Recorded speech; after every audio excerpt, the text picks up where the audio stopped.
up, everybody? Welcome to another edition of the Sndpodcast show on the Schmuck Sports Network. It's Steven here with Dan over there. Yo, guys, what's up?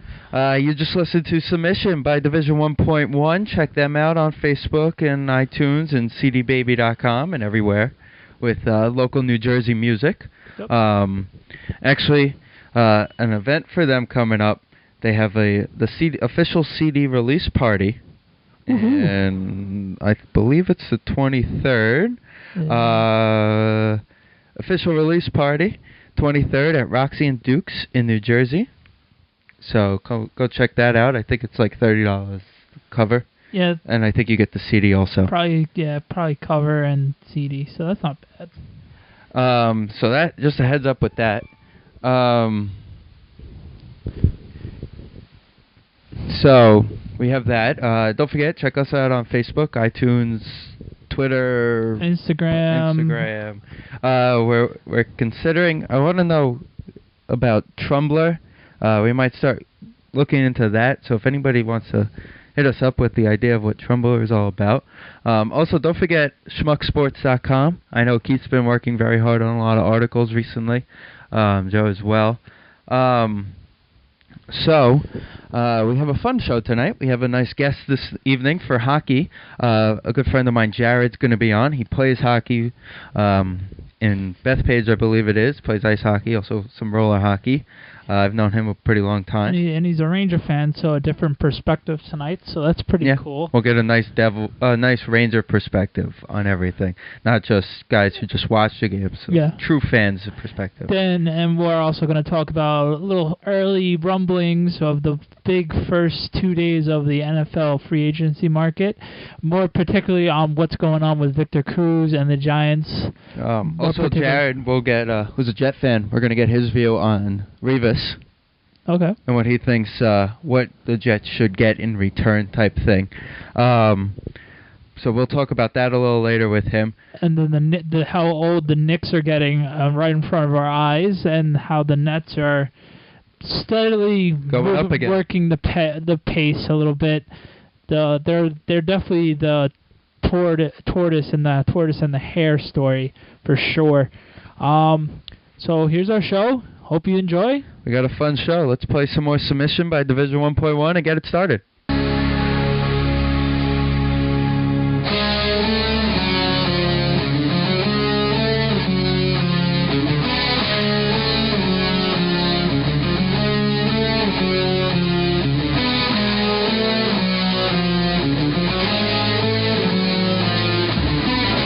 All right, guys. Welcome back to the Sndpodcast on the Schmuck Sports Radio.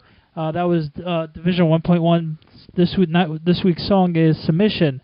We're going to start off with a little basketball. First off, we are doing, if you haven't joined already, we are doing an ESPN College Basketball March Madness Pool. It is free of charge. There's no buy-in. It's on ESPN. It's on ESPN. If you have an ESPN login, you can find us. It's going to be under Sndpodcast pool. Okay, the Sndpodcast pool. Steve and myself are already in it. A bunch of others. There's also a link on our Facebook page. Twitter. We posted on the Twitter. I'll shoot something out on the Instagram, so people who follow us on that will see it as well. Absolutely. So, and probably the winner, we probably discussed it. Winner gets a T-shirt that we are making of our broadcasts, of our show, actually. Of our logo. So, it's fitting, since this week is going to be the ending, the last week of the real Big East tournament. We would have to do it, set it off in a right note. For me personally, that was honestly one of my favorite things growing up as a kid, watching the Big East tournament every single year, watching the powerhouses such as Syracuse and UConn and Georgetown, and those few years Notre Dame was good as always, and St. John's. It was always my favorite pure basketball week as a fan of any professional level. I liked it better than the first.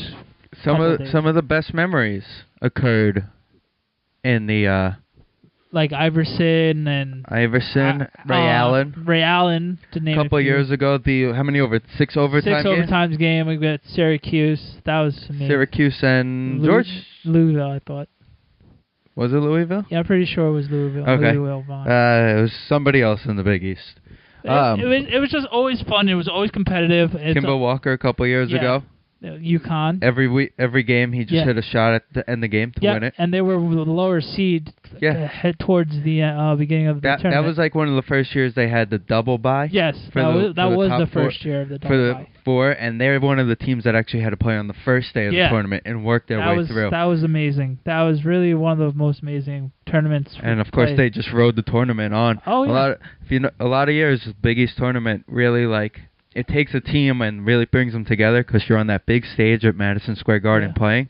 And what it does is it makes them want to fight harder even more.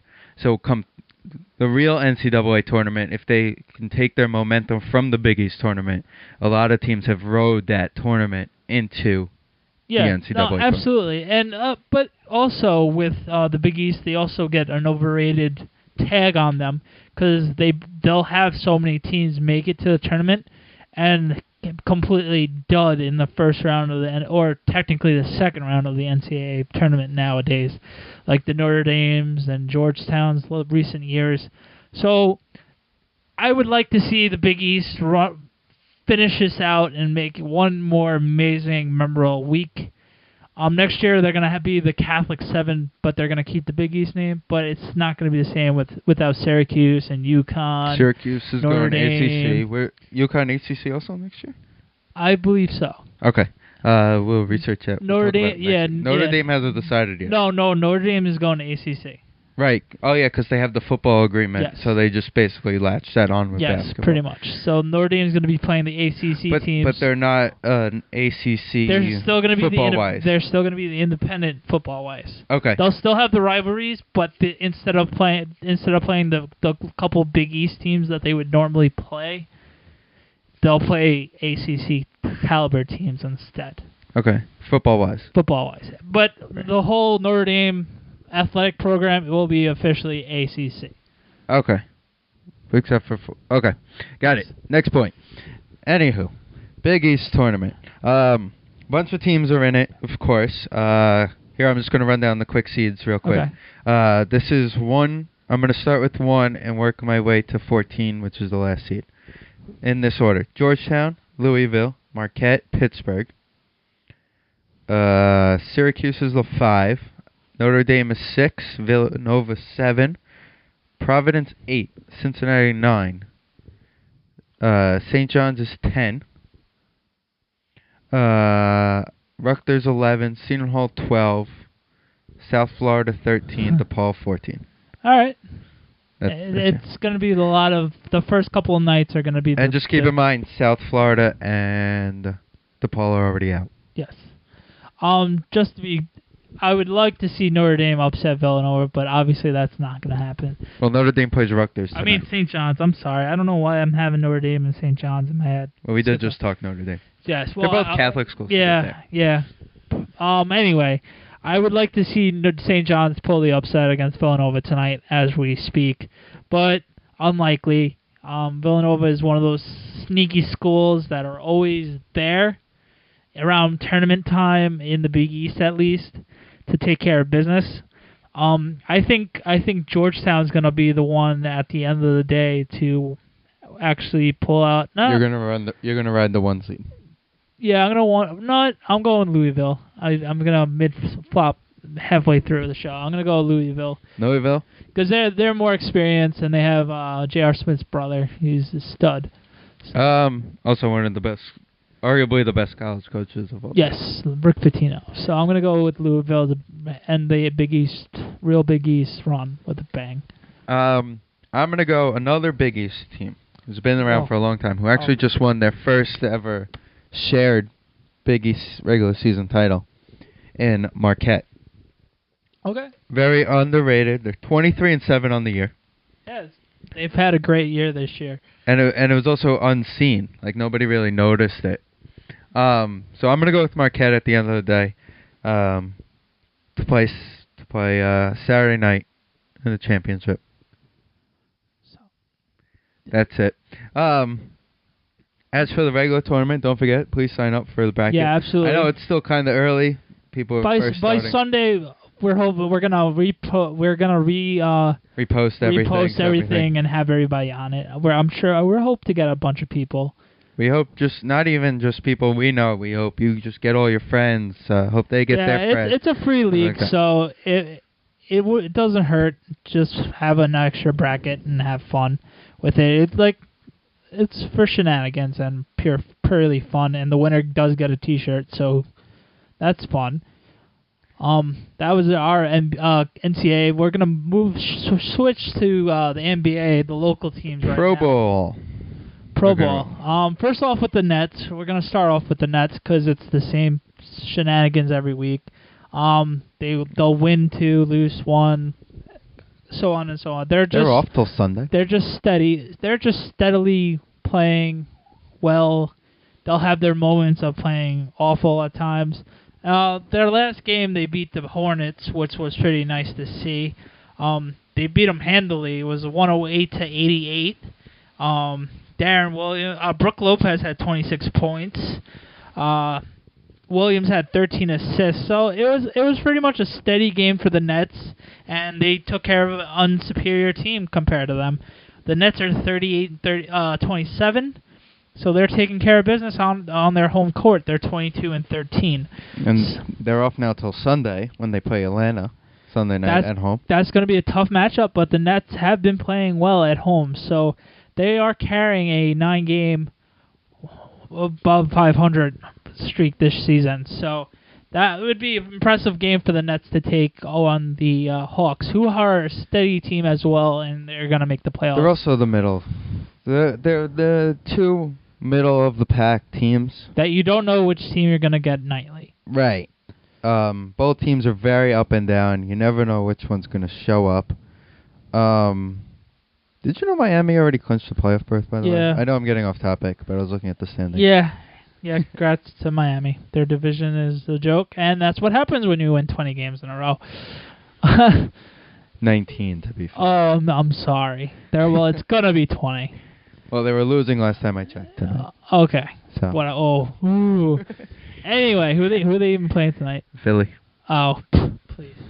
Anyway, the Nets They're on a 1-game win. Anyway, the Nets, another quiet night for the Nets, a week for the Nets. I hope they start playing more games. It seems like we're talking all about the Knicks, and we're not trying to attend to do that. But it just happens to be that way the last few weeks with the Nets. So hopefully the Nets play the Hawks well. That's going to be a good test, a home battle against a proven playoff team. Granted, they've never advanced out of the first round. They do make the playoffs yearly, opposed to the Nets. Yeah, about that. Right now, Brooklyn is in the 4 seed. About 2 games up on Chicago, who's in the 5. It really is amazing, though. We're getting off topic again, how the Bulls are playing so well without Derrick Rose. You can arguably give every player on the Bulls the MVP award. Just because that they're playing without their best player. It really is impressive. But anyway, that is the Nets this week. Hopefully they play well against the Hawks and take care of business and make things more interesting in the standings. We're going to move on to the Knicks. The Knicks are a bigger story this week. They're currently tied. For second place with Indiana. And on a West Coast swing. And they're on a deadly West Coast swing after hearing that Amari Stoudemire is going to be out for 6 weeks, who was finally healed and finally... God will sue my Jewish brother. And he was finally playing well and around his elite level. And a guy that the Knicks... Amari from the Suns. Yes, he was finally getting there, and he was finally gelling in his role. Then his knee blew out again. His opposite knee, though, thank God. But it just shows how brittle he is, and unfortunately ending his season the 3rd straight year. Most likely ending his season the 3rd straight year. They said first round playoffs. Questionable because that would be the time frame of the 6 weeks, so they're not going to push for it. Yeah. But past that would be ideal. For the regular season wise, he is done for the season. Right. Unless he is ahead of pace, Which then I you don't might expect. see him in the final Which game. I don't expect. You know, if everything's clinched, should be a good game to get him that game action. Yeah, but I highly doubt it. Just knowing how Mari is. Who else?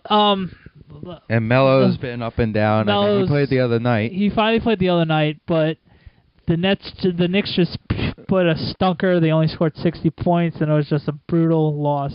The problem with the other night was they didn't look inspired to play. Team pulled Melo's back. Let's just give him the ball and let's let him do everything. And that can't happen. They need to play. What they need is to play like the team that played when he was out. Yeah, the team with him. The team that played against the Jazz on Saturday night when I was at the Garden when we didn't play with Melo or Stat. That's the team we need to play. Granted, most nights Novak's not going to hit like 9 threes in a game. Or go to the basket. It was nice to see Chandler getting a few pick-and-roll dunks like he always does. And Kenyon Martin, who does have the ugliest shot in the world. But he was able to get to the basket, and J.R. Smith's playing well when Melo was out. So kudos to J.R. Smith.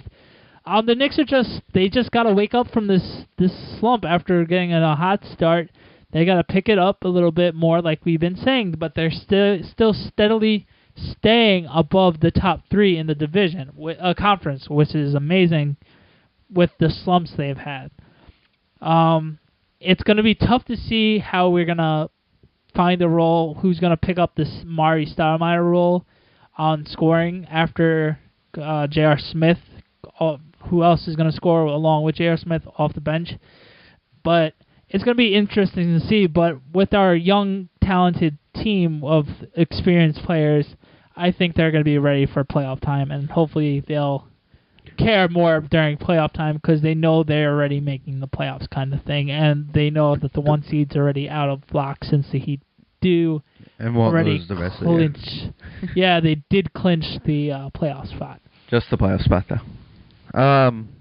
It'll be interesting to see how the rest of the road trip goes. It's tonight, the 13th, while we're recording. Playing Melo's return to Denver. Which is actually, the entire team's return to Denver. Correct. Yeah, you're right. The whole entire team is, but more importantly, Melo. J.R. Smith, Kenyon Martin, Felton, Camby, pretty much the whole team. Anyway, but it is Melo's return. The 14th in Portland, a team they should beat. They should beat, but they've played tough at home, and they do have that guard that could run the Knicks out of the gym, unfortunately. Sunday, the 17th in L.A. against the Clippers. See, another primetime game that you would expect it to be the Lakers, but it's the Clippers, like I said last week. That's going to be a tough game. I don't see anybody stopping Griffin in that game. And note to all the players, if DeAndre Jordan runs at you, move. Ooh, yeah, poor Brendan Knight. We're not going to bore you guys with that story because I'm sure you all have seen it. Everybody's been force-fed that the last 3 days. So. And in case you didn't know, according to his Wikipedia page, he did die. He did die. I feel like he knew once he got dunked on. He's like, shit. He didn't want to get off the floor. He goes, I'm going viral. Even Jordan's face was just like, ugh. And then they end out the trip on the 18th on Monday in Utah. Which, by the way, tickets are on sale. Still? You still get tickets to that game. Oh, boy. If you want to go to Utah. No, I'm good. $3.95. Oh, wow. I wish that was Nick ticket prices. I would have to see. Sorry, there's 2 of us. $4.90. Oh, dang. All right. It would cost us more for fees. Anyway, it's the typical Big East tournament road trip for the Knicks and Rangers. We're going to get to the Rangers in a bit, but it's the typical road trip for both teams that do play at the Garden. So, yeah. The Knicks need to win the road trip. They need 0-1 right now on the road trip. They need to get 3-2 to be satisfied. That's what's originally said in the interview. So that's reachable. Every road trip, every team wants to be above 500, of course, obviously, but the Knicks really need that right now on the way they've been playing and with the injuries that they have. Yes. Also, down the line, they're going to need it. Oh, of course. They got a nice, tough home and home coming up with Toronto. This month's the busiest and toughest month for the Knicks so far this season to the state. And we need to be battle-tested, which most of the players are, but not as a team. The only advantage they really have is that they play Miami coming up, and by then they'll have everything clinched. Yeah. So maybe nobody will play. Oh, they'll play. They'll play. It's the Knicks. Another advantage is they finished the year against Charlotte and Atlanta. Yeah. Which Atlanta could be a playoff preview. Yeah, of course. If there were no games tonight, if the season ended tonight, who would the season ended tonight, it would be Miami, Milwaukee, Knicks, Atlanta, Indiana, Boston, Brooklyn, Chicago. Oh, that's good playoff matchups right there. Yeah. Especially the Nets matchup against the Bulls. I like the Boston-Indiana matchup. That's a good matchup, too. Both great pounded-out teams. Yeah. Western Conference would be San Antonio versus the Lakers. Okay. Oklahoma City. It's so weird hearing the Lakers, the 8th seed. I was like, wait, what? And then you realize how crappy they've been this year. Yeah, but the way they've been playing. I did say they were going to find a way to make the playoff spot, so you're welcome. Kobe said it, though. Yeah. You just listened to Kobe. Well, of course. People looking at me like I was cray. Anyway. The 2 and 7 would be Oklahoma City versus Houston. Good matchup. Which would be very interesting to see James Harden versus Oakland. Yeah, but Oklahoma is going to destroy them. Then it would be Memphis Golden State, which would be a very underrated matchup. I hope Golden State pulls it out just because they made the playoffs twice, or was it in the last few years? So. And I'm going to let you guess this. It would be Clippers at the 4. Who's going to be the 5?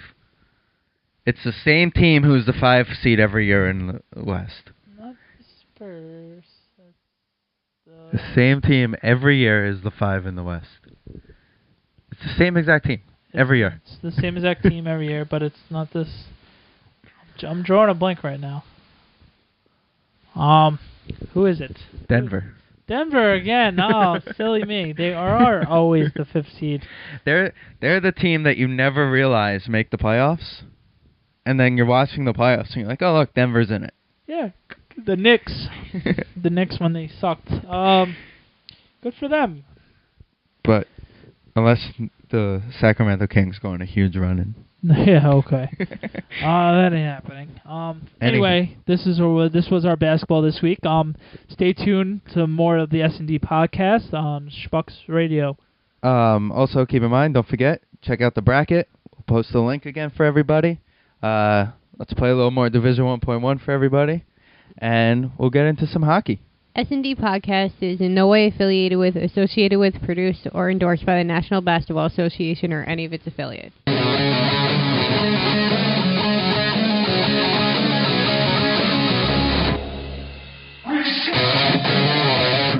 And welcome back to the S&D Podcast Show on the Schmuck Sports Network. Once again, you just listened to Submission by Division 1.1. We're going to do some hockey now, and we have a guest here with us. Welcome to the show, Jared. Welcome, Jared. Thank you for having me, guys. Quick background first for Jared. You are a Ranger fan, so that's a different perspective this week, so that's going to be a lot more fun. I like to think I'm an objective Rangers fan. No, that's we'll the figure key. That afterwards. That's the key. I'm more of the objective Islander fan, so it's pretty nice. I'm the one that normally has to defend the Rangers every week. So you watch all the Ranger games. Well, for the most part, I do watch majority of the Ranger games. So it's nice. You're a hockey fan. Yeah. So it's nice to see that we're going to have an actual Ranger fan for once on the show. Also, he does play hockey, which is so he is also a knowledgeable hockey fan / player. So we're going to talk some around the league, not just the local teams. But first, we're going to go with around the league, and we're going to start off. First of all, congrats, Steven, for hitting it on the head that the Blackhawks were going to lose to the Avalanche last week. Win. I call that a victory for myself. Congrats. He feels a little better about himself with the Eagle Boost. So congrats with that. Mike Milbury said they were going to beat the Avalanche, so that's why I had to pick the Avalanche. Mad Mike comes again. Hopefully he doesn't come after me with a skate now. Anywho. They might just trade you away afterwards. Probably for sleeping with his daughter, Eric Brewer. Brian McCabe. Both of them. Everybody slept with his daughter. Let's be real. Anywho, Now. well, Matt Martin's still on the team, and he's sleeping with Boomers still. But there's different though. He Boomer. jokes about it. It's funny. It is funny. Anywho, we'll talk about the least favorite team here, the New Jersey Devils first. Yeah, so the I would love to hear Devils. what Jared loves to talk about, the New Jersey Devils and their wonderful trap hockey. Oh, the New Jersey Devils. Well, before we start, they are losing. They have lost 6 out of the last 8 games. We're actually taping on Wednesday night, and they're pretty much handily beating the Flyers right now, 3-1 at the moment after one period. Well, but what's your take so far on the Devils this season so far? The Devils are kind of a surprise because you always think the Devils are going to be so good every year just because of their stability in net. Yep. But, before Brodeur got hurt, 10-3-4, looking good. And now you have Hedberg taking over now that Brodeur's out, and it's like the complete opposite. Somehow they're managing to stay afloat in the top 8, but I can't see this lasting too long if Brodeur is going to continue to be out. Yeah, that's what I find impressive about the Devils. It's really about their system, granted that they'll still find a way to make the playoffs. Make the playoffs without Brodeur and net for a majority of the year. As you hit it on the head, though, they're just holding on to the 8th spot right now and clinging to it for dear life. So it'll be nice to see how the Devils respond, and hopefully they do get Marty back, because it would be nice to see the Devils defend their Eastern Conference title, actually making the playoffs. Yeah. Definitely. I mean, this is Hedberg tonight. Is his 10th consecutive start. Yeah, he's not used to that. He wasn't expecting Well, that they have at all. that like random person they picked up from Farmingdale. Yes, we went through that last week. Yeah, the backup goalie's from Farmingdale. Yeah, and we actually went on the Devils page, and they didn't even have a picture. Was it a picture or his name? No, his name was there, but that was it. Just his Oh, name. we were just doing a bit? Okay. I wasn't sure, because at the moment Steven was like fumbling, and he's like, I don't even know that they don't even have his name up. So I'm like, oh, that's cool. I mean, if they want, they could have Rick DiPietro sit on the bench. I mean, Yeah. How's they're he doing? more than welcome. Can we have a Rick DiPietro Bridgeport weekly? We could do that when we get to hockey. Never. Anyway, so When we yeah. get to the Isles. Yeah, with the Devils. So yeah, the Devils have been doing good. Who is their leading scorer again this year? Nobody. Believe it or not, it's actually 36-year-old Patrick Eliash. It's 2000 all over again with Patrick Eliash leading the team with goals. Kind of shocked they didn't go after Bobby Holik. Ha! Ranger great. He's still living off all that Ranger money. Oh, It must be nice. I want to live off some Ranger money. who wouldn't? Dolans love to give out that Wade money. Wedding's doing that right now too. The list goes on. Let's not talk about players Anyway, and buyouts. that's Alexei enough. Yashin still getting paid. Yeah, that's a lot of cap room. The Islanders playing with guys not on the roster. Awkward. Anywho, the Devils, they're still going to make the playoffs. They're going to find a way. Marty's going to come back right in time for them to save the day and make Marty look like amazing, like always. It's basically he's 40 years old. It's the regular They season. should have done a better insurance plan behind Marty. Right, that's the one thing they should do. They do need a lot of help behind him. He needs to hurry up back too because Hedberg's giving up almost 4 goals a game. That's so he's got bad. a save percentage that's like 85. Yeah. I mean, in the time since Brodeur's been out, I mean, considering your top guns aren't scoring, Kovalchuk's not really scoring. Clarkson has been really cold. Yeah, the last month Clarkson hasn't scored a goal. Zajak's been non-existent. And Henrique hasn't been as good as everyone thought he would be coming off last year. They are really missing. Well, that's because Henrique had Parisi. 1 goal in the postseason. It was a big goal. It was a big goal, but it was just like the way Kreider played in the playoffs last year. Another one who's been a disappointment this year. Exactly. Just because you have a good playoffs doesn't mean you're going to have an amazing season the next year. It's a totally different ballpark. It's very true. Especially with the lockout. It's not like it was 3 months later you're back in the grind. It was almost 6 months. almost half a year, 7 Right. months-ish. Anyway, I think they're firmly missing Parisi a little bit. Obviously, he's a world-class On the hockey player. point-wise, yeah. The point-wise and leadership-wise, kind of. Absolutely. Well, Brent Salvador is their captain. Why he was given the C is beyond me, but Hey, if captain isn't always a team's best player. Yeah, absolutely. If you remember, Clark was the Capitals captain for a while when Ovechkin was clearly the best player. And, it's not always the guy that does the most out there. It's the guy that sets the example for everyone. Yeah, but I would have think you go Mr. Devil and give it to Elias.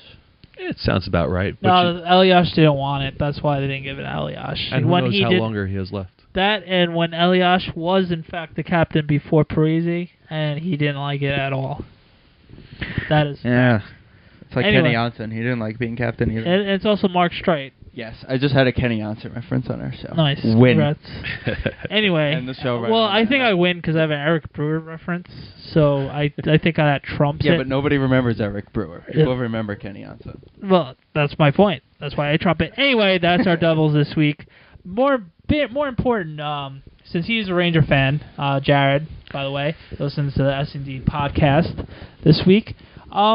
What's your early views of the Rangers? And I will give you mine after, and Steve will chime in on his biasness of the Rangers as of late. Well, I think the Rangers have finally, in the last couple of weeks, started to play the hockey that we were all expecting to see from the get-go. Yeah, absolutely. They're starting to click, and last night was just one of those rough nights that they just didn't hit the net hard, and they too many penalties, and they got burned by that, and the Sabres were shooting pucks on net, and Henrik was blocked and screened most of the night. Those 3 goals weren't his fault. And if you haven't seen yet, please check out Tortorella's post-game press conference. Once again, another classic. He said that basically he wasn't giving Buffalo any credit, and that the Rangers just stunk. And the Rangers if you sucked. look at it, I mean, Buffalo had... By the time Buffalo took their first penalty midway through the third, the Rangers had already taken 6 penalties in the game. And the Rangers were pretty much outworking Buffalo. Wait, the third the period. refs called penalties against the Rangers? They called 6 of them. Can you I'm believe not that? used to seeing that. And as an Islander fan, I'm not I used can understand to seeing that. Anywho, don't even get me started. Anyway. No, but I mean, I think the one positive thing about the Rangers this year has been that Nash is really as good as advertised. Oh, absolutely. And it's not even that he's as good as advertised. It's when it counts is when he's good. He's all those he had his first 8 goals, I believe, were all third period goals. Right. And the only other player to do that on any other team was Aaron Ashton when he started with the Islanders. Yes. Oh, God. His first 8 goals were all in the third period. Former Islander references. And he's on the Rangers now. Anyway, the one person I'm kind of concerned that I think he's a little hurt, other than me and my girlfriend going to the Ranger games. Me and my girlfriend were checking. We went to 2 Ranger games last week, the Islander game and then the game they lost to the Senators. We went to the for our first hockey game of the season was when Gabrick scored the hat trick against the Bruins. And then the other game winner he had. So we've seen half of Marian Gavrick's goal total this whole entire season, and we both found that really funny. What do you think is wrong with Marian Gabrick? He seems like he's stuck in neutral. It's that end of the season thing for him. So he's like feeling the playoffs coming on. Well, starting to play like that. Gabrick scored 8 goals on the season so far, but it's really it's really deceiving because they've only come against Boston, Toronto, and the Islanders. Yeah, it has. I've seen 2 of his goals this year. I think that he like felt I said, pressure. I've seen 4. Yeah, I think he felt the pressure of having to because he got the hat playing on trick the and top the goal line, the other night. having to play with Richards and Nash, and I think now that he's started to separate them, also coinciding with the last couple of weeks when the Rangers started to play better. I think that he's becoming a little more comfortable. But this guy's just got to shoot the puck. Yeah. He's just got to find a lane. He's always had one of the best shots in the game. You take the winner against the Islanders, for example. He had a little room. He just wound up and he ripped it, and it happened to go top in. shelf. And to be honest with you, which I've been liking the Tortorella's group pairings on the offensive lines. I absolutely do love having Nash with Hagelin. Hagelin is having probably the most underrated season in the league. Hagelin is been awesome this whole entire year. He's getting after it with his forecheck, along with having Nash taking care of business. Patrolling the forecheck on that line is absolutely amazing. With him, and then if they get Brad Richards going on that line is a filthy line to mess with. He's had a couple goals recently. And then their line 2 with Gabrick and Callahan, and who is Callahan? Stefan. Yeah, he had a goal last night, and he's been playing great too. I really like the group pairing of Stefan and Callahan on the same line. They're both similar players, but Stefan does have the natural goal-scoring touch. And I think you just kind of hit on the head with the last couple of things you said, is that the unsung heroes on this Rangers team this year have been Hagelin and Stefan. Yes. Two young guys really starting to come into their own, and Hagelin working with Nash and Richards. I mean, this guy could fly. Yeah. I mean, he gets to all those loose pucks, and he gives a guy like Nash the opportunity to make some of these moves that he makes. He gets around the other ones. The best part about playing with Nash is that everybody on the other team goes to Nash. So basically, all he has to do is stand in front of the goalie and wait for Nash to get him the puck. Well, there was that one goal against Boston that Hagelin scored where Nash drove to the front. Everyone converged around him. Nash makes some exceptional play, and Haglin's got the He was open on side. his knees, and he just chucked the puck to Hagelin, and he tapped it. By the way, with the Gabrick thing, he is leading the team in game-winning goals. He has 4 game-winning goals. Isn't that something? And it only against 3 teams. And yes, and I was at 2 of those games. Anyway, also what I would like to Gabrick's gonna pay you to go as to a games. yeah, I know, right? With the Rangers, I'm really liking their young core that's going to be coming up real soon, with TJ Miller coming up playing really well. Kreider unfortunately is having not so great of a year that they sent him down to Hartford to take care of his You wish it was scouts. Bridgeport. Yeah, I wish. With Hagelin as well and Callahan and Stefan, I really do like the Rangers' young core. They just have to find a way to tighten up the D just a little bit for my liking. I do like guys like McDonough. McDonough was Gomez trade. That was the best trade the Rangers have made in ages. It was for all the crap that everyone gives Glenn Sather for the guys he signs. He's managed to make some pretty phenomenal moves. Absolutely. And the side effect from trading Gomez and not just getting McDonough was freeing up the cap space to sign Gabrick. Absolutely. So it's a double whammy.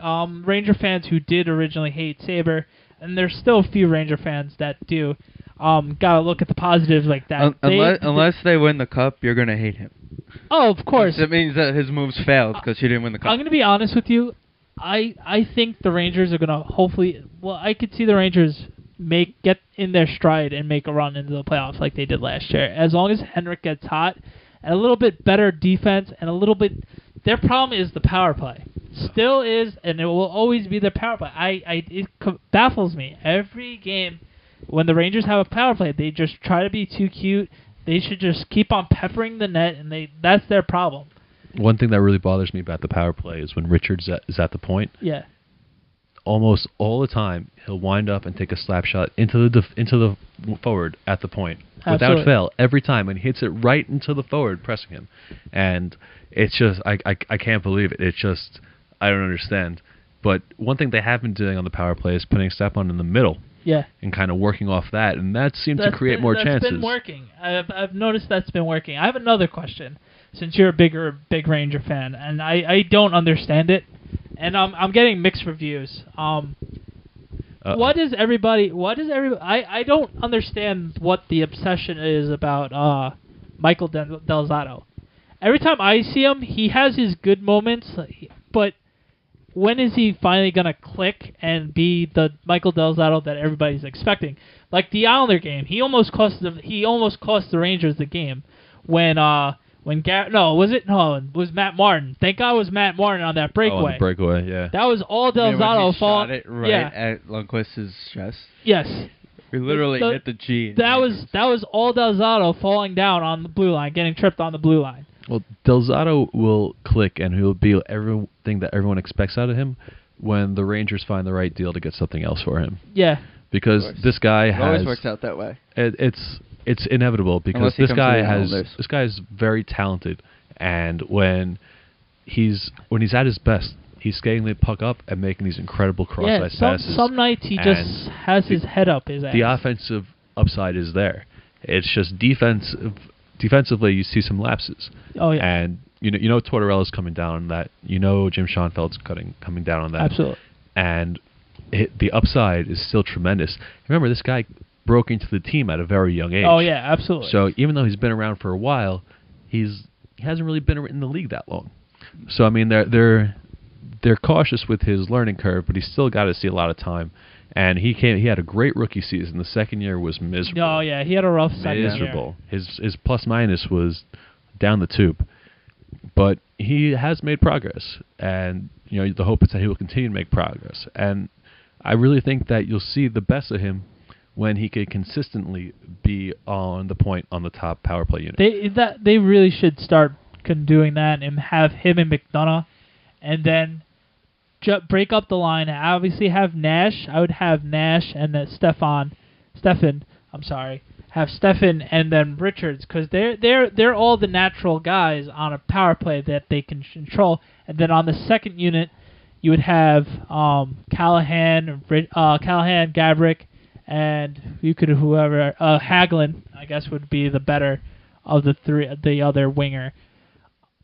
But that's their problem. They gotta get their power play going. It's been their problem for the last 6 or 7 years. They can never get the power play going ever since Yager left, pretty much. Well, Yager's and great. They had Straka that year, and they had that. That was when their power play was great. I've heard rumblings that they could be interested in bringing Yager back too. Yeah, that would apparently be interesting Dallas to see. No longer want him. That would be very interesting to see, because I see Nash as a younger Jaromir Jagr on how Jagr was when he was with the Rangers. I agree. Because he was the mullet. Lundqvist even made the same comparison, saying did he? that, I feel awesome Nash, about that then. Nash brings to a team something he hasn't seen since Jagr was on the team. See, so I Nash didn't even know that. The mullet. What's Maybe that? Nash should grow out a mullet. Yeah, I mean, he kind of has it going. He has some good flow between him and Hagelin. They're doing a pretty good job. So, as a Ranger fan, Miller. I think that the Mark Stahl injury, if he's out a very long time, let's say he misses till next season, is going to come back to hurt. Well, anytime you lose one of your top 4 defensemen, you're going to be in a 30 hurting minutes position. Playing. From what I understand, they were putting in a claim for Roman Hamrlik before the Stahl injury to shore up the third defensive pairing. And with Hamrlik, he's just not fit right now after sitting out all those games with the Caps.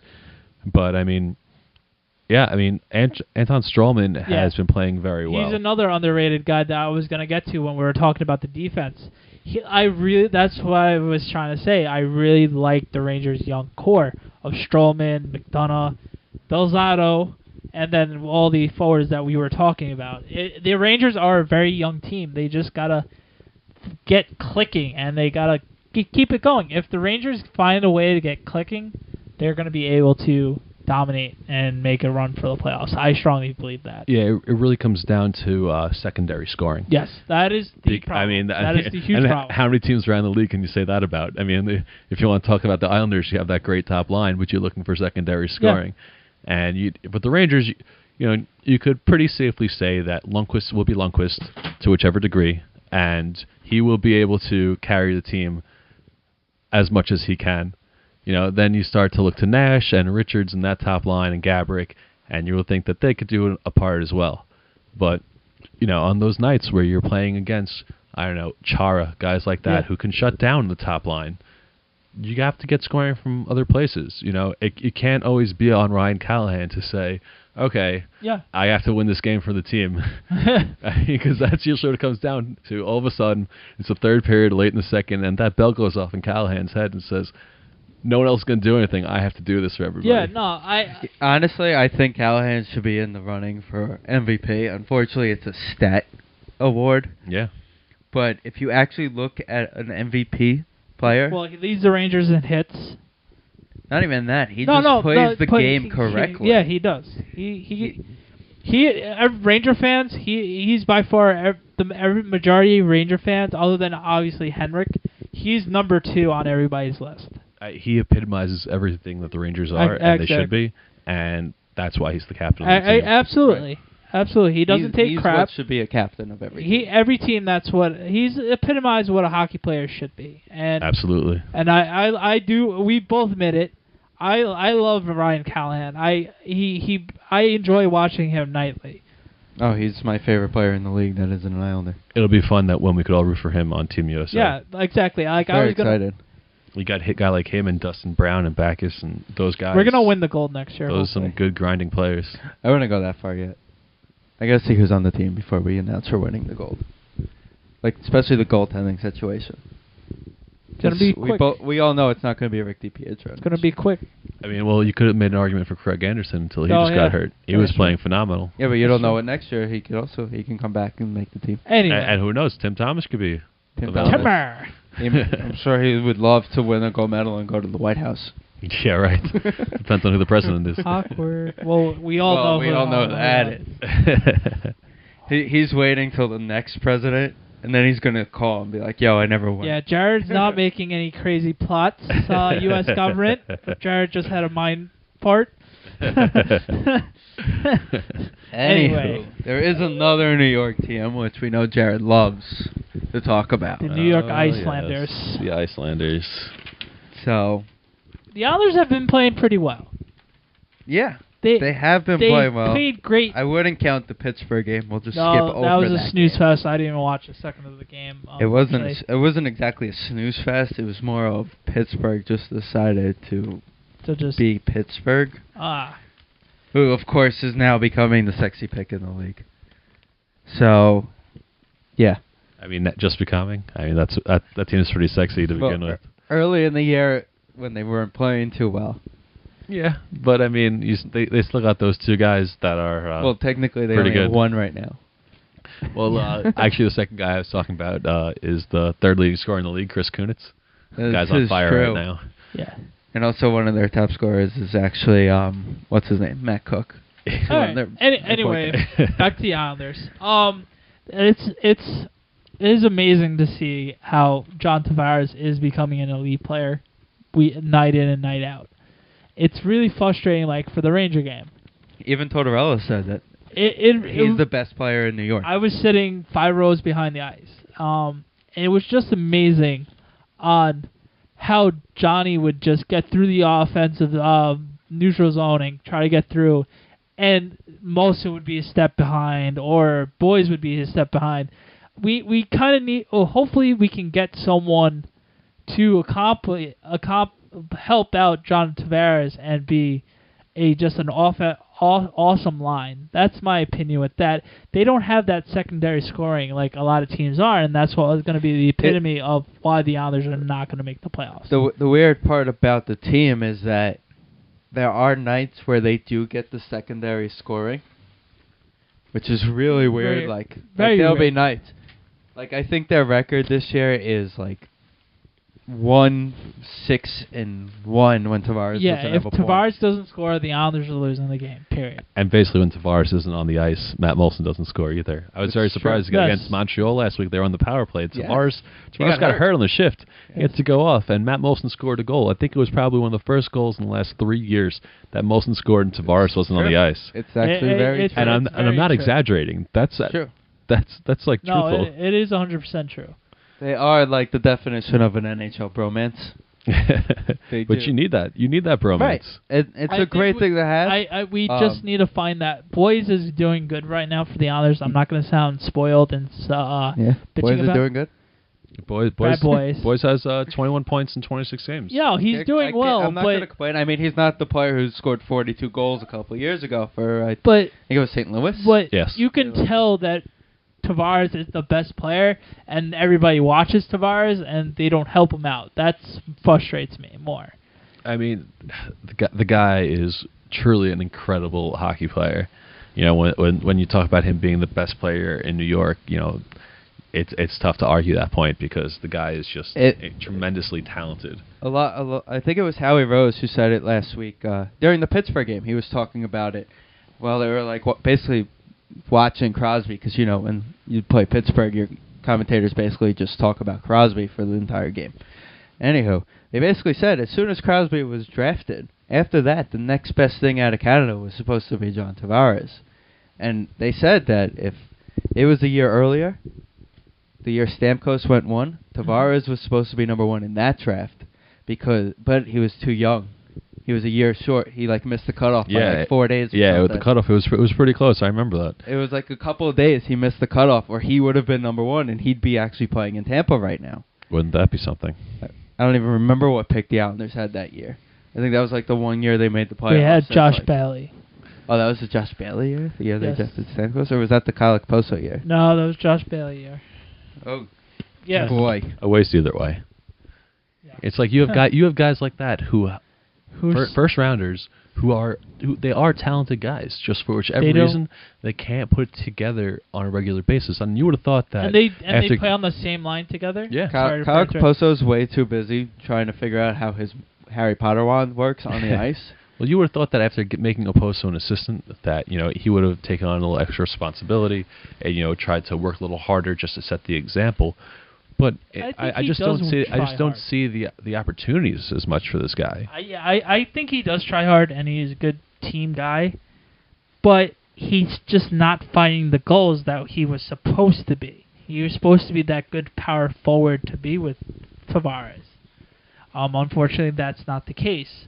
Another Islander that I do absolutely enjoy watching on a nightly basis is Hamonic. Who has the worst luck of any hockey player in the league his plus minus is garbage, but honestly he also has the most goals off his foot this year into his own net. He has like 4. That's I really like the way he plays, and he's a solid defenseman, and I'm very glad with the Islanders building a good defensive unit behind, and hopefully they just get that offense going, like you were mentioning before the show. That the Islanders are 27th on 5-on-5s, and where were they on the power play? They're number 7 on the power play. They're number 7 on the power play. That just says how good their power play is and how he garbage. He doesn't really play the power play, though. No, I'm just talking about overall. The team. Okay. Just the overall team, that they just need to get. They just need to get that more firepower. And granted, the money isn't there, or apparently the money is not there. And maybe once Brooklyn comes out. Well, the money is there.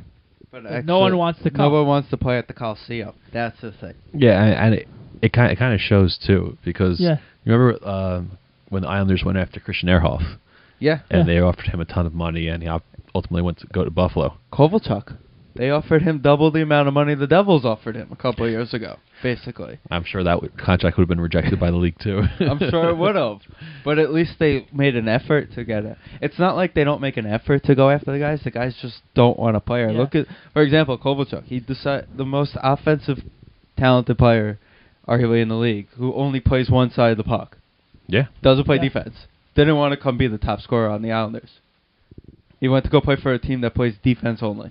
Well, with that, you need defense, and I'm going to disagree with you a little bit on the defensive part of the Islanders, because I think their defense is very poor. It is. I agree. I think Nabokov is a guy.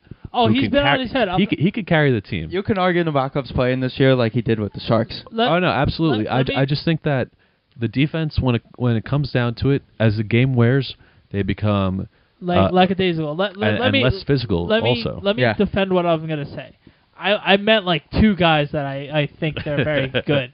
I'm not saying the whole defensive unit. I think Hamonic and McDonald are the 2 better. Well, of course, team. they're the top 2 on the team. Yes. And of course, they have the most minus. Unfortunately. Probably the biggest minus on the team, because they do go up against the Nash line every game. And the problem is that when they play teams like the Rangers and the Penguins, they have 3 lines that can score. Yeah. The Islanders have 1 top defensive pair, and that's about it. And their top defensive pair really shouldn't be playing against top offensive lines. Yeah. As good as you could say those pairs are. No, you're absolutely right. They're very inexperienced, and they're really not up to par with other top defensive pairings in the league. Right. You're absolutely right with that. The problem with Streit is that he's awful. Honestly, awful. He gives the puck up more than I think he has more giveaways on the power play than he does shots this season. Well, but don't you feel, as an Islander fan, you need him on your power play at the point? No. I would rather Lubowski over him any day of the week. All right, well, Wisnowski's he could very well man the point. But don't you kind of feel like those guys are in the same category? Don't you think both of them would be contenders to be traded at the deadline? Oh, Streit's definitely going to. Well, Streit, apparently they're working on a deal, because they are right now on that cusp of win a couple games they're in, lose a couple games they're out. team. Right. So the rumor is that they are actually trying to work out a deal to keep him for a couple of years because he wants to stay here. Because really, who's going to pay him more than the Islanders are going to pay him? Who's going to overpay for him more than the Islanders will? Well, I think they did when he was a free team agent. who thinks they're a playoff contender would have interest in acquiring Strites to run their power play. I compared him a couple years ago to Gonchar. It's a good comparison. When I think he was on Ottawa and traded him to Boston, or he was on, I forgot who he was on, but they traded him to Boston. Right. Or he was traded to, he was traded to Boston. For the playoffs. Right, for the playoffs, even though he was in a contract here. We got a lot of people out of the Islander, quote-unquote, press people are talking about right now. They're comparing Wisniewski to Nabokov from a couple of years ago. How when they claimed him, no, he didn't want to come here, so he sat out. And then they trolled him, and he got forced to come here for a season. And the deal was that he would be traded if he was playing well enough. Right. And then they ended up signing him because he actually enjoyed it. And apparently, Wisniewski's the same way right now. He's actually enjoying himself. And there's actually a big rumor he just bought a house in Oyster Bay. Oh, wow. So, I mean, Long Island is a nice place to live. It is a nice live. But then again, that could be a sign that he wants to be traded to the Rangers. That's really what's depressing about the if the Coliseum was any of a world class. Well, they arena, announced what's his name? Ed Mangano announced a new plan. But then again, there's also a lot of rumors. But with that plan, a lot of things I've been hearing with is the minor league team coming. It's not the minor league team. A lot of the words that you hear is not with the Islanders moving, with the Islanders threatening to move.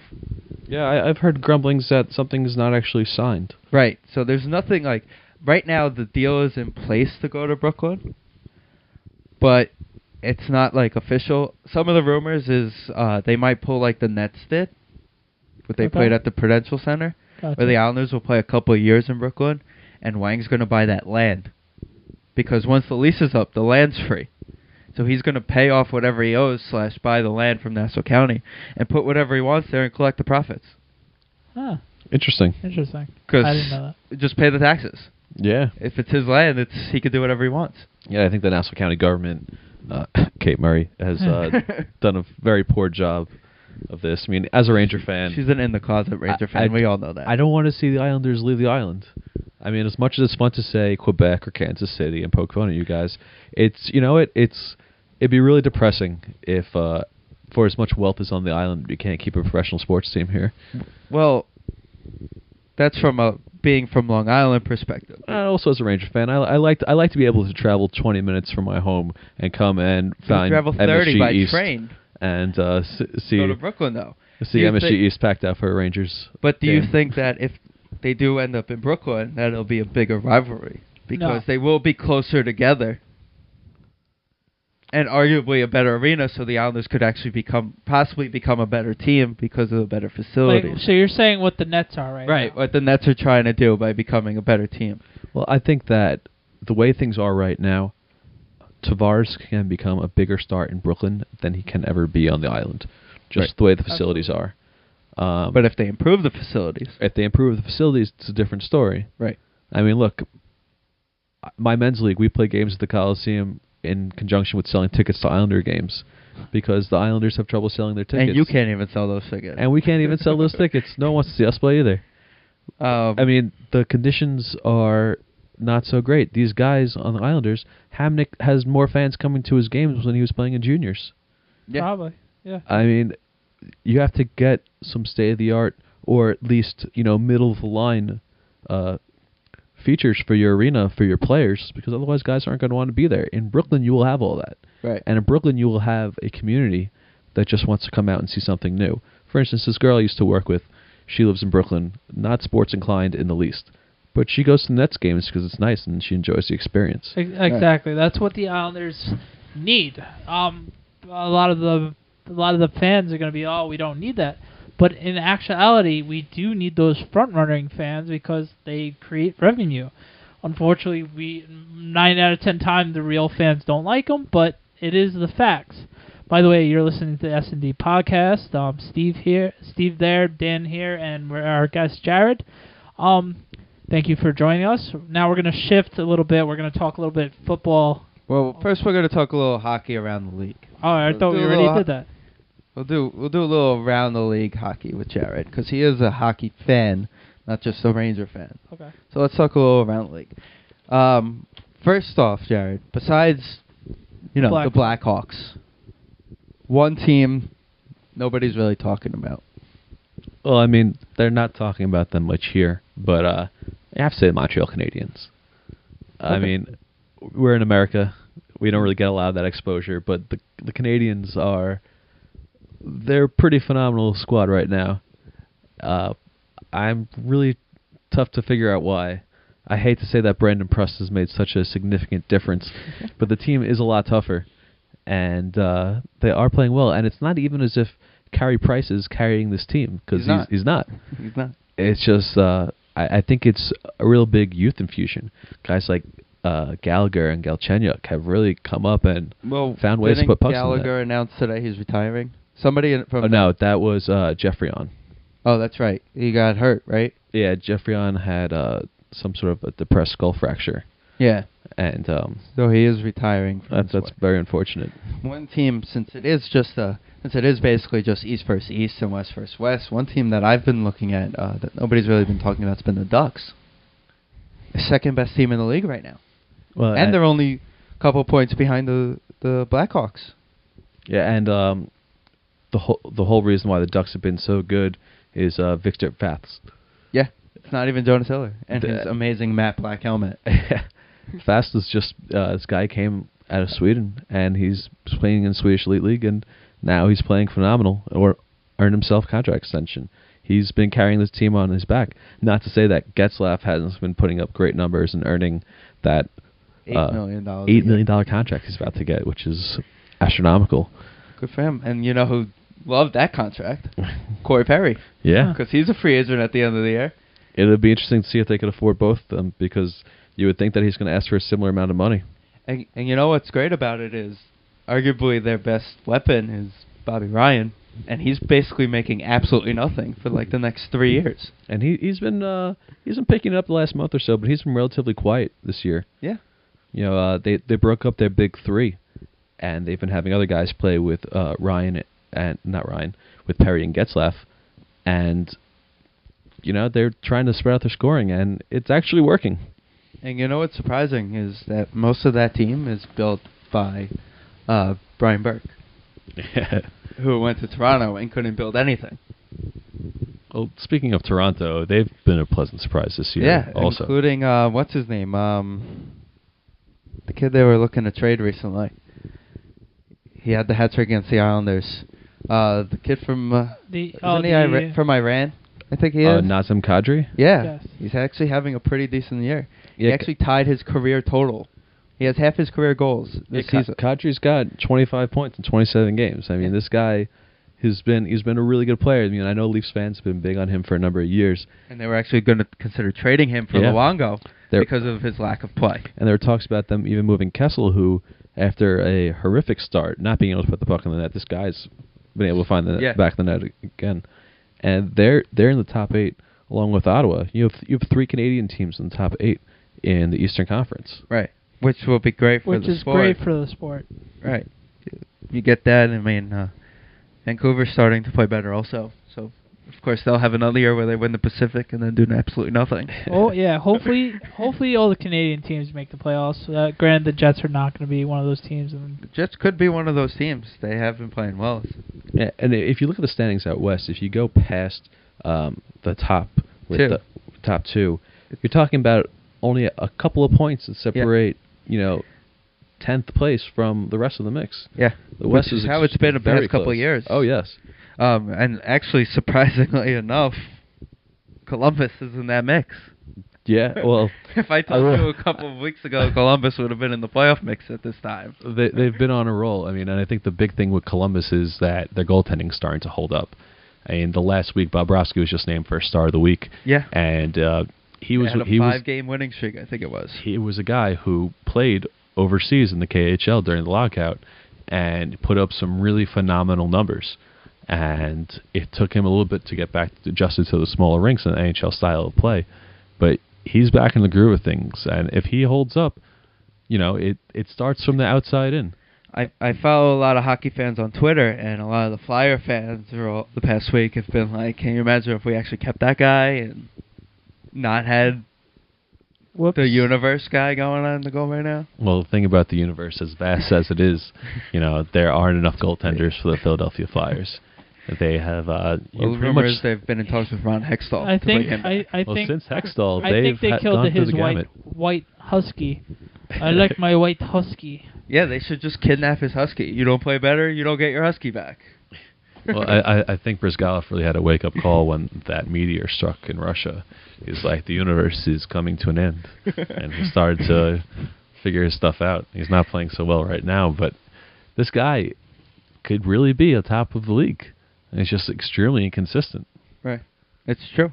Another team, unfortunately, they didn't play their number one goalie yesterday. I don't even know who their backup goalie is. The Boston Bruins have actually been struggling a little bit recently.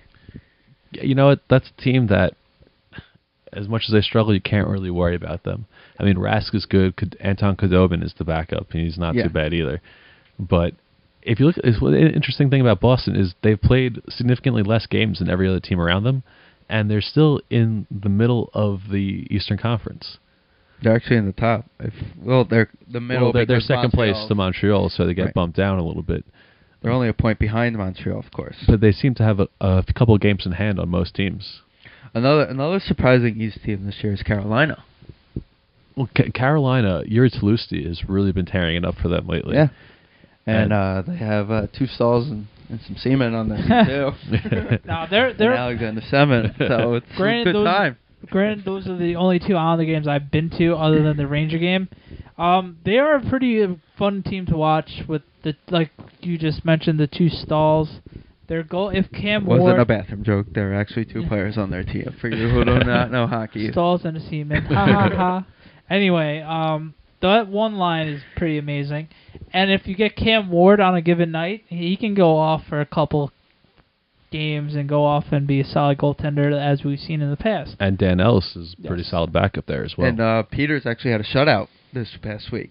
Yeah, I mean, what it really comes down to is goaltending. Isn't Ward out for like 6 weeks? That's right. Yeah, Ward he's is out for a while. Right. So Ellis has been playing, but Peters played yesterday. The guy who nobody ever heard of because he was like it's like the Devils in the South. You have Cam Ward playing, and you'll never know who their Well, it's also is. like the Rangers with Henrik. Granted, everybody knows. People knows Biron. Well, people in the area obviously know Biron because he's Biron. He played for the Islanders for a year, but for the most part, everybody knows it's Henrik. So the guy's the king. What can you say? He's the king. So anyway. That was our hockey. Sndpodcast is no way affiliated with, associated with, produced, or endorsed by the National Hockey League or any of its affiliates. Switch gears a little bit. We're going to talk a little football with Jared, seeing that he is a Jet fan. The last 24 hours of the first free agency has been a rapid fire of the free agency. Before we keep going, Dan, I know you had a little cruise thing you wanted to get out. Well, it was a short little cruise thing. So let's hear it, Dan. I'm not really upset. I understand why the Giants are not giving Victor Cruz the money that he so desperately deserves because of the cap situation right now. And they're smart for doing the first round tender, which if we do happen to lose Victor Cruz, we do get a first round pick. But from the standpoint alone of Victor Cruz being the quote-unquote guy after Eli being the most marketable player on the team, and just for everything he's stand for the last 2 years of pretty much being an undrafted guy from Patterson and just exploding and becoming their best threat of wide receiver.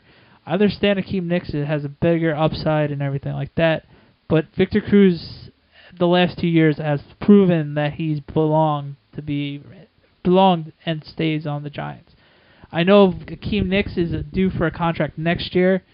They're gonna try to keep him because he's more of a threat because Victor Cruz is a lot smaller, and he could get hurt, quote unquote, get hurt more effectively down the road. But unfortunately, I think Victor Cruz is a playmaker, and we need to find a way to keep him. I think down the road, I honestly feel that he's going to be a little bit more like a Mike Wallace this year. And we're going to have to find a way to re-sign him next year. Kind of thing. To me, the difference between Cruz and Wallace is that Wallace is a more prototypical wideout. Yeah. Similar to the way Nix is, but Wallace is more of a downfield kind of guy. Cruz, as great as he is, he's really a glorified slot guy. You're absolutely like a right. That's why he's not getting the money he deserves, because he's pretty much a glorified Wes Welker.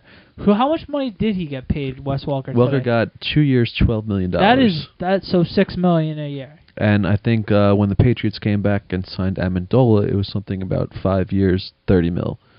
So the money was somewhere in the same ballpark, but we're talking about a slot guy. Yeah, and you're not talking about a guy who everybody's going to know every week. Right. But on the other hand, I think Victor Cruz is good. The thing is, a lot of it very good. No. But let me finish what I'm saying. A lot of it is a product of Eli.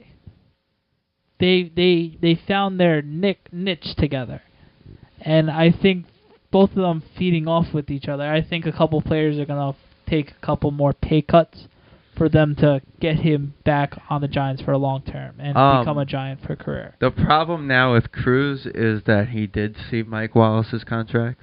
And he also saw Bo's contract. He saw a lot. And also Percy Harvin, who got $65 million. So now he's going to look into that range for a contract. And it's sad to see that the Giants don't have money, especially for one of the one team heroes. I expected who I actually thought would actually give up their first rounder was going to actually be the Niners, who of course came back and were able to trade out a 6 for Anquan Bolden, which was a steal. Laughed. I don't know who's laughing more on that one. You can make an argument either way. Well, let's see. Flacco has nobody. See, he has nobody like Dennis Pitta or Torrey Smith. Okay, that's 2 compared to what he had last year. As compared to 3? Yeah. Now, at least, you have Crabtree. You have Mario Manningham coming off injury. You have Bolden, who is probably one of the best receivers in the league. You can argue about. And they're also in the talks now with Woodson and Ed Reed.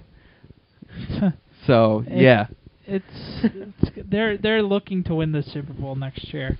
They really do have a bad taste in their mouth, as you can see, and they're everybody's early favorite to repeat on making. Which is interesting because of how many years have we gone with the team who loses the Super Bowl goes on their 500 year the next year. Yes, it's true.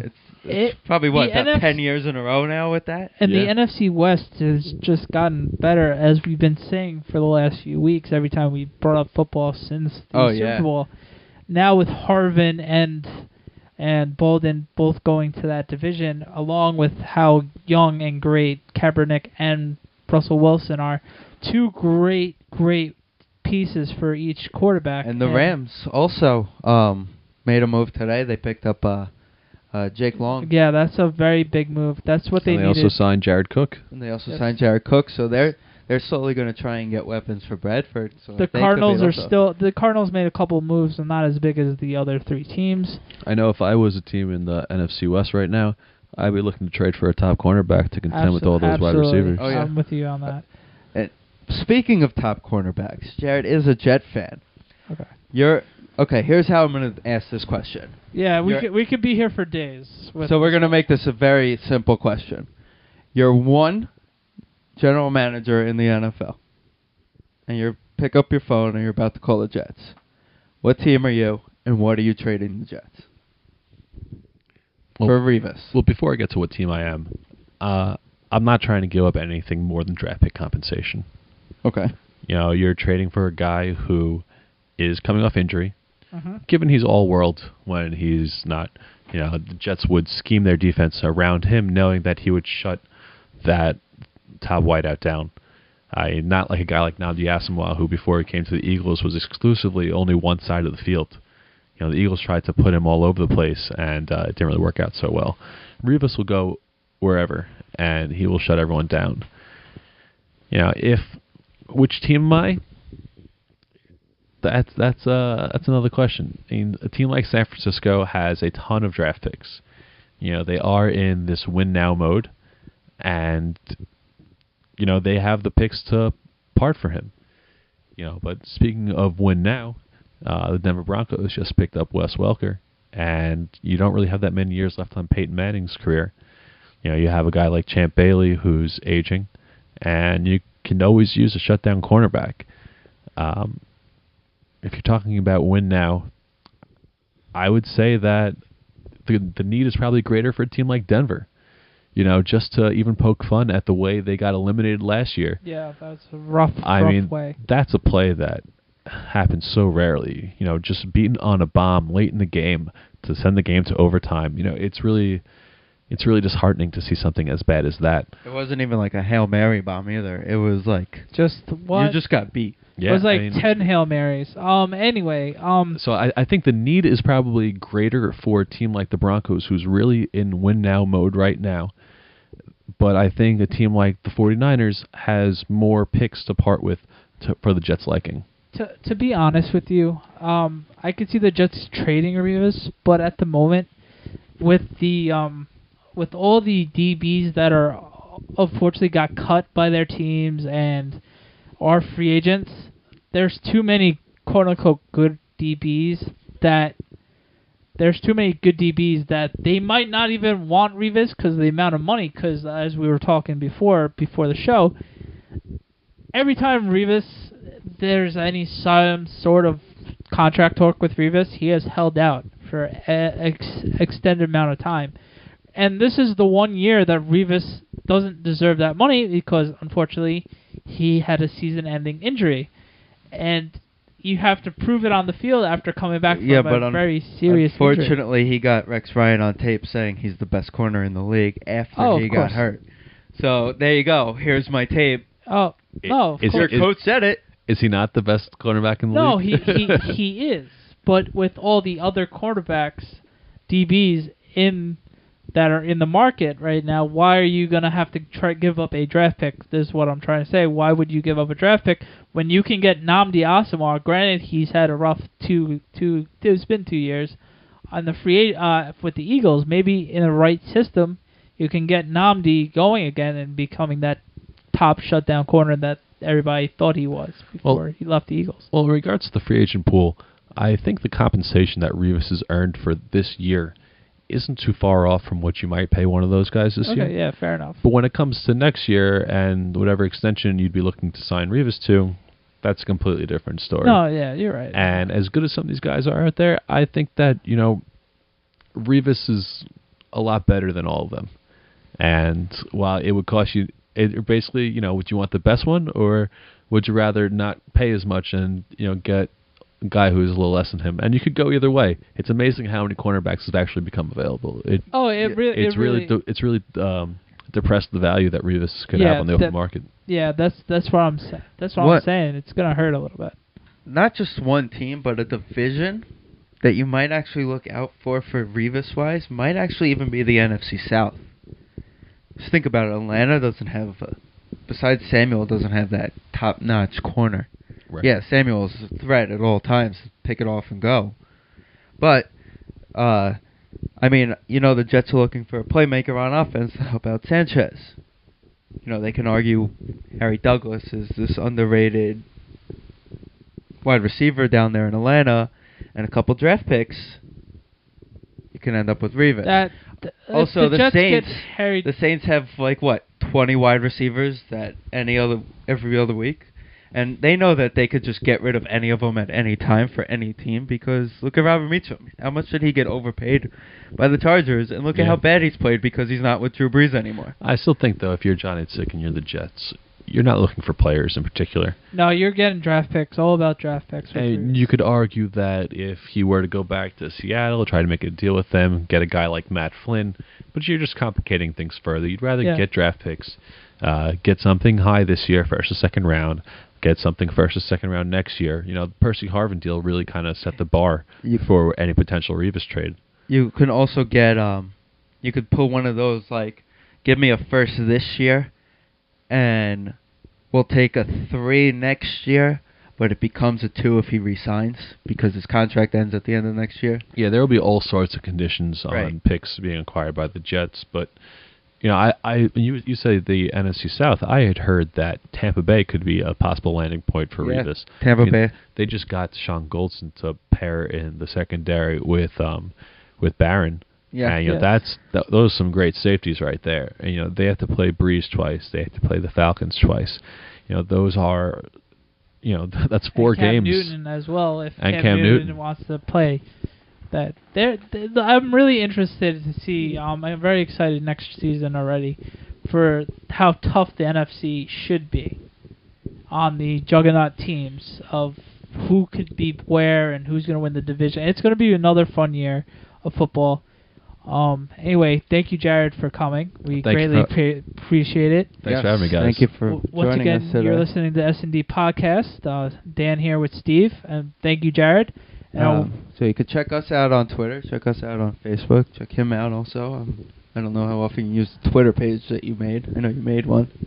Rarely, but he is on there. We would like to thank him again for coming on, getting the Jet fan point of view on a lot of things, a lot of Revis things, and also the hockey stuff. Being a Ranger fan, getting your view, the Inside Edition. I mean, we watch the Ranger games, but you watch Ranger games and read about everything with the Rangers. So thank you again to Jared. That was hockey and football. We mixed it up for you guys. We put it together. Hope you guys enjoyed it. And here's a little bit more of Division 1.1. Sndpodcast is in no way affiliated with, associated with, produced, or endorsed by the National Football League or any of its affiliates.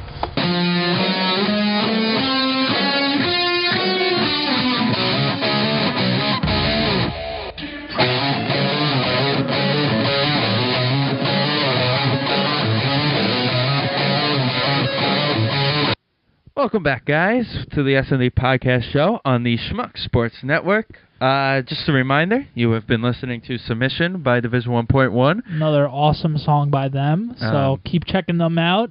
Their CD With a Vengeance. With a Vengeance is going to be coming out soon, so check out that party. Technically, it is out. But they're having a CD release party from a local radio station in New Jersey, which will be taking place on the 23rd. So if you're at Roxy and Dukes in New Jersey. Free on the 23rd and you're by the bar, Roxy and Dukes, go on and check them out and say awesome music. And that you listen to the S&D podcast, I'm sure Brian and the other guys are going to be, thanks for support for both ends. Yes. And also you can see on our Instagram page a picture of the band, and Brian's rocking a nice spiffy-looking shirt. Yes, a very handsome man wearing a very handsome shirt. So kudos to Brian with that. Thank you to him for that. They're actually in the middle of working on their first video. Music video, so he is actually rocking the shirt in the music video. As soon as that, of course, is on the Facebook, we will make sure to post it for everybody. Also, check out us on Instagram. Speaking of Instagram, Facebook, Twitter. Remember, the Twitter and Instagrams are _podcast. Yes. Just keep that in mind. I even forget about that sometimes. The Facebook is S&D Podcast Show on the Schmuck Sports Network. Also, keep up your support. Please keep sharing us with everybody. Yes. We also thank Jared tonight talking with his NHL insight with the Rangers. Also some football with him. Some football with the Jet Talk with Darrell Rivas. And appreciate that. Free agency talk and all that with the football. And don't forget the March Madness pool. Don't forget to join. It's going to be fun. We're hoping to get a lot of people. It's free of charge, so get all your friends into it. They have no excuse not to play in the league since it's free. Make sure you make your picks, and most of all, have fun. We're going to have fun with this league, and the winner gets a T-shirt. Maybe we might do first and second prize. Yeah, maybe first prize gets to come on the show. Yeah, we could do that too. First of price. course, yeah. If they're interested. If they're interested, of course. But we could anyway. always do a Skype version with them. Anything. So no matter where they're from, they can always come on the show with us. Absolutely. So that's our show for tonight. I hope you guys enjoyed. Next week we will be back on our normal Thursday night. Normal Thursday night. It's going to be nice Thursday night tapings. So, and of course, we'll get it up on iTunes as quickly as possible. And don't forget, give YouTube a little love if you can. Yes, we're still on the YouTube page. We're still working out the kinks. I do want to do soon. We're actually going to video record our show. Well, by the way, not to mention, granted, if you guys are listening on Thursday, we are going to be at TGI Fridays watching. Yes, Islander fans watching the party. At TGI Fridays, Clark Gillies is going to be there. I'm sure the Ice Girls on the 14th. On the 14th, I'm sure the Ice Girls are going to be there. Yes. So stop by, say hi. I'll probably be wearing my Matt Molson shirt or something random Islanders. And, we'll be there. Also, one thing we are going to do if you will be there is just let us know you'll be there. We're going to record you. We're going to actually ask some Islander questions. Yeah, we're going to ask some Islander questions and just get a feel of the pulse of the Islander Nation, granted that we already know. So that's our show today. Once again, thanks for listening, and have a great week. Thanks, guys.